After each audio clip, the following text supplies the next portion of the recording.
Today we are going to do previous year question paper of class 11 2022. First question is oxygen के एक परमाणु का भार। तो ऑप्शन में है 16 AMU, बी है 16/6.02213 × 10⁻23 ग्राम, और सी है 32 / 6.022 × 10⁻23 ग्राम, और डी है 1/6.022 10⁻23 ग्राम। तो ऑक्सीजन का एक परमाणु, तो ऑक्सीजन सबसे पहले ऑक्सीजन के बारे में बात करते हैं कि ऑक्सीजन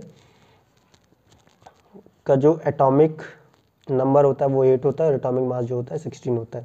ये जो 16 होता है ये 16 AMU होता है। AMU मतलब एटॉमिक मास यूनिट। ठीक, ये कहाँ से आए? तो आंसर है ये एक प्रोटॉन का मास और एक न्यूट्रॉन का मास, इसी को ही एक AMU के इक्वल कंसीडर करा जाता है। एक प्रोटॉन का मास हो या एक न्यूट्रॉन का मास हो, उसको एक AMU के इक्वल कंसीडर करा जाता है। तो इसके अंदर क्या होता है कि 8 प्रोटॉन होते हैं और 8 न्यूट्रॉन होते हैं।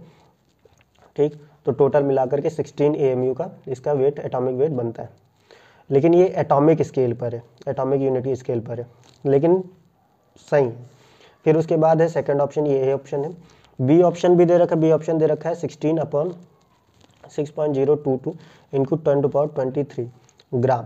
जब भी हम, ये है AMU को हम जब भी 6.022 × 10⁻23 यानी कि AMU को, मास यूनिट को, अगर हम एवोगाद्रो नंबर से डिवाइड करते हैं तो हमें जो वैल्यू मिलती है वो ग्राम्स में मिलती है। ठीक, कितना AMU है उसी के हिसाब से हम उतना डिवाइड बाय एवोगाद्रो नंबर से डिवाइड करेंगे तो उसके करस्पॉन्डिंग हमको वैल्यू मिलेगी। तो ये जो वैल्यू हमको मिलती है वो ग्राम में मिलती है। ठीक, तो ये भी हमारा ऑप्शन नंबर सही है।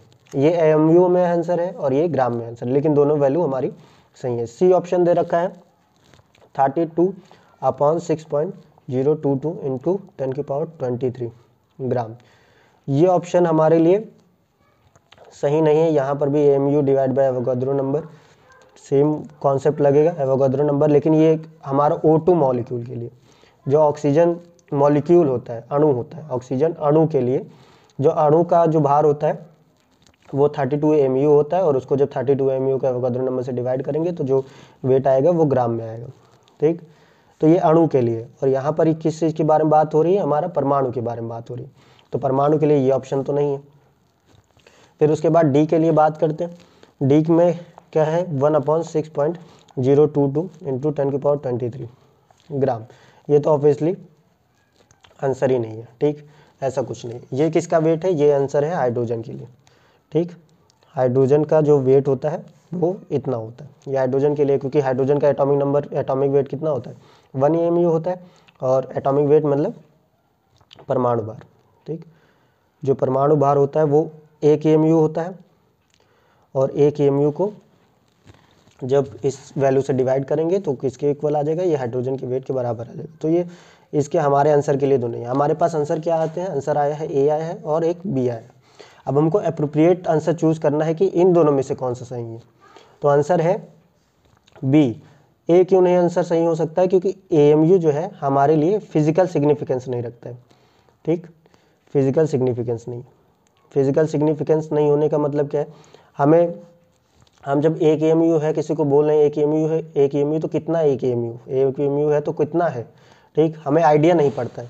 जैसे कि अगर मैं ग्राम में, किलोग्राम लेता हूँ, KG लेता हूँ, मैं ग्राम लेता हूँ, ठीक, मैं मिलीग्राम लेता हूँ, तो यहाँ पर हमारा बेस यूनिट क्या चलता है? ग्राम चलता है। तो हम जब KG बताते हैं तो हम कहते हैं जो भी ग्राम में वैल्यू है उसको 10,000 से मल्टीप्लाई कर दो। ठीक, वही हमारा क्या है? KG है। और जब ग्राम की बात करते हैं तो ग्राम ही है। ठीक, 1 ग्राम, और यहाँ पर भी हम 1 ग्राम, और 1 ग्राम को ही अगर 1000 से डिवाइड कर दिया जाए, यानी कि 1 ग्राम की एक वायर बना ली और उसके कितने 1000 टुकड़े कर दिए जाए, तो उसका जो एक टुकड़ा होगा वो किसके बराबर होगा? 1 मिलीग्राम के इक्वल होगा। ठीक है, तो हम ग्राम को समझ सकते हैं, हम KG को भी ग्राम से रिलेट कर सकते हैं, मिलीग्राम को भी ग्राम से रिलेट कर सकते हैं। तो इसका सिग्निफिकेंस हम समझ सकते हैं क्योंकि हम ग्राम को समझते हैं, लेकिन AMU को हम नहीं समझते कि AMU कितना, समझने में कितना समझे। ठीक, कितना हल्का है तो कितना हल्का है, तो हमको क्या करना पड़ेगा? कंपेयर करना पड़ेगा।